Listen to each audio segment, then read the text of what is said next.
നമസ്കാരം. ന്യൂസ് കേരള പ്രധാന വാർത്തകളുമായി CK Nasar, Kanhangad. Electoral bond അഴിമതിയിൽ പ്രധാനമന്ത്രിയെ നിയമത്തിന് മുന്നിൽ കൊണ്ടുവരണമെന്നും CBI, ED അടക്കമുള്ള അന്വേഷണ ഏജൻസികളുടെ പ്രവർത്തനം അന്വേഷണ പരിധിയിൽ കൊണ്ടുവരണമെന്നും കോൺഗ്രസ്. ഇലക്ടർ ബോണ്ട് സുപ്രീം കോടതി മേൽനോട്ടത്തിൽ അന്വേഷണം വേണമെന്നും പ്രത്യേക അന്വേഷണ സംഘം രൂപീകരിക്കണമെന്നും കോൺഗ്രസ് നേതാവ് ജയറാം രമേശ് ആവശ്യപ്പെട്ടു.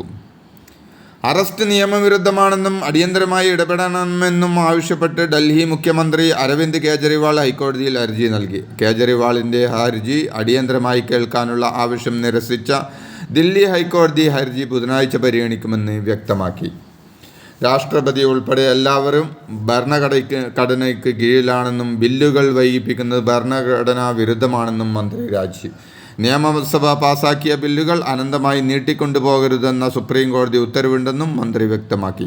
നിയമസഭയിൽ പാസായ ബില്ലുകൾ തീരുമാനം വൈകുന്നതുമായി ബന്ധപ്പെട്ട് സംസ്ഥാനം രാഷ്ട്രപതിക്കെതിരെ സുപ്രീം കോടതിയിൽ ഹർജി നൽകിയ പശ്ചാത്തലത്തിലാണ് രാജീവിൻ്റെ പ്രതികരണം. നിശ്ചിത ശതമാനം വോട്ടില്ലെങ്കിൽ ദേശീയ പദവി നഷ്ടമാകുമെന്നും അപ്പോൾ ചിഹ്നം പോകുമെന്നും CPM കേന്ദ്ര കമ്മിറ്റി അംഗം AK ബാലൻ.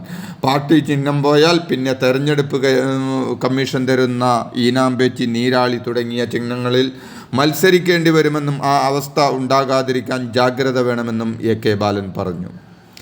തുമ്മിയാൽ മൂക്ക് ധരിക്കുമെന്ന് ഞങ്ങൾ ആരോടും പറഞ്ഞിട്ടില്ലെന്നും ഉപ്പ് തിന്നവൻ വെള്ളം കുടിക്കുമെന്നേ പറഞ്ഞിട്ടുള്ളൂവെന്നും അതിലിപ്പോൾ ഭർത്താവായാലും മരുമകനായാലും അമ്മായിയപ്പനായാലും ഉപ്പ് തിന്നവൻ വെള്ളം കുടിക്കുമെന്ന് BJP സംസ്ഥാന അധ്യക്ഷൻ K സുരേന്ദ്രൻ. കേന്ദ്ര ഏജൻസികളുടെ അന്വേഷണത്തിൽ സർക്കാരിന് ഭയമില്ലെന്നും തുമ്മിയാൽ തെറിക്കുന്ന മൂക്കല്ല തങ്ങളുടേതെന്നും മന്ത്രി മുഹമ്മദ് റിയാസ് പറഞ്ഞതിനോട് പ്രതികരിക്കുകയായിരുന്നു സുരേന്ദ്രൻ. മാസപ്പടി വാങ്ങിയിട്ടുണ്ടെങ്കിൽ അത് ആരായാലും നിയമത്തിന് മുന്നിൽ കൊണ്ടുവരുമെന്നും സുരേന്ദ്രൻ വ്യക്തമാക്കി. കേരളത്തിൽ യുവജനോത്സവങ്ങൾ നടത്താൻ കഴിയാത്ത സാഹചര്യമെന്നും സാംസ്കാരിക രംഗത്ത് നടക്കുന്നത് നിർഭാഗ്യകരമായ കാര്യങ്ങളാണെന്നും CPI നേതാവ് C ദിവാകരൻ. ക്യാമ്പസുകളിൽ നടക്കുന്നത് എല്ലാം ശരിയാണോ എന്ന് ചിന്തിക്കണമെന്നും സാംസ്കാരിക നായകർ ഇക്കാര്യത്തിൽ ശബ്ദിക്കണമെന്നും അദ്ദേഹം ആവശ്യപ്പെട്ടു. കേരളത്തിൽ യുവജനോത്സവം നടത്താൻ പറ്റാത്ത സാഹചര്യം ഉണ്ടായതിൻ്റെ പശ്ചാത്തലം എന്താണെന്നും വല്ലാത്ത മൗനമാണ് സാംസ്കാരിക ലോകത്തുള്ളതെന്നും അദ്ദേഹം കുറ്റപ്പെടുത്തി. മാത്യു കുഴൽനാടൻ MLAയുടെ ചിന്നക്കനാലിലെ ഭൂമി ഹെഡ് സർവേയറുടെ നേതൃത്വത്തിൽ ഉടമകളുടെ സാന്നിധ്യത്തിൽ വീണ്ടും അളക്കും. മുമ്പ് ഭൂമി അളന്നപ്പോൾ മാത്യു കുഴൽനാടന് അധിക ഭൂമിയുണ്ടെന്ന് കണ്ടെത്തിയിരുന്നു. ഇതിൽ പിശകുണ്ടെന്ന് മാത്യു കുഴൽനാടൻ്റെ പാർട്ട്ണർ ചൂണ്ടിക്കാണിച്ചതിനെ തുടർന്നാണ് ഭൂമി വീണ്ടും അളക്കാൻ തീരുമാനിച്ചത്. സീപോർട്ട് എയർപോർട്ട് റോഡ് നിർമ്മാണത്തിന് ഇനി തടസ്സമില്ലെന്ന് മന്ത്രി P രാജീവ്. നിർമ്മാണത്തിനായി ആവശ്യമുള്ള HMT ഭൂമി നിശ്ചിത തുക കെട്ടിവെച്ച് RBDCക്ക് വിട്ടു നൽകാൻ സുപ്രീം കോടതി ഉത്തരവിട്ടതോടെ അവസാന കടമ്പയും നീങ്ങിയെന്ന് മന്ത്രി വ്യക്തമാക്കി.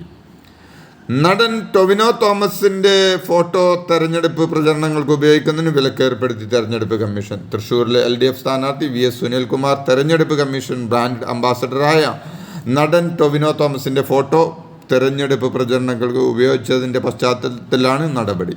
വിഷയത്തിൽ കമ്മീഷൻ CPIക്ക് നോട്ടീസ് നൽകി. RLV രാമകൃഷ്ണനെ അധിക്ഷേപിച്ച സത്യഭാമയ്ക്കെതിരെ അന്വേഷണം നടത്താൻ പോലീസ് മേധാവിക്ക് പട്ടികജാതി പട്ടികവർഗ കമ്മീഷന്റെ നിർദ്ദേശം. അന്വേഷണം നടത്തി 10 ദിവസത്തിനുള്ളിൽ റിപ്പോർട്ട് സമർപ്പിക്കാനാണ് DGPക്ക് കമ്മീഷൻ നിർദ്ദേശം നൽകിയത്.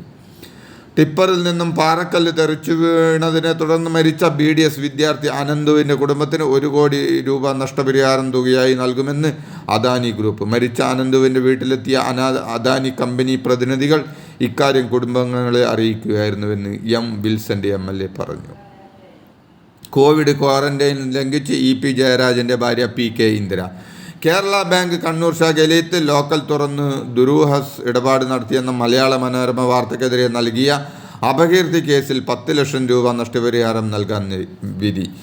PK ഇന്ദിര നൽകിയ പരാതിയിൽ കണ്ണൂർ സബ് കോടതിയുടെയാണ് ഉത്തരവ്. തൃശ്ശൂർ വെള്ളിക്കുളങ്ങര ശാസ്താംപൂവം കോളനിയിൽ നിന്ന് കാണാതായ കുട്ടികളുടെ മൃതദേഹം കണ്ടെത്തിയ സംഭവത്തിൽ കേസെടുത്ത് മനുഷ്യാവകാശ കമ്മീഷൻ. തൃശ്ശൂർ റൂറൽ ജില്ലാ പോലീസ് മേധാവി ഇക്കാര്യം പരിശോധിച്ച് 15 ദിവസത്തിനകം റിപ്പോർട്ട് സമർപ്പിക്കുമെന്ന് കമ്മീഷൻ അംഗം BK ബീനാകുമാരി ആവശ്യപ്പെട്ടു.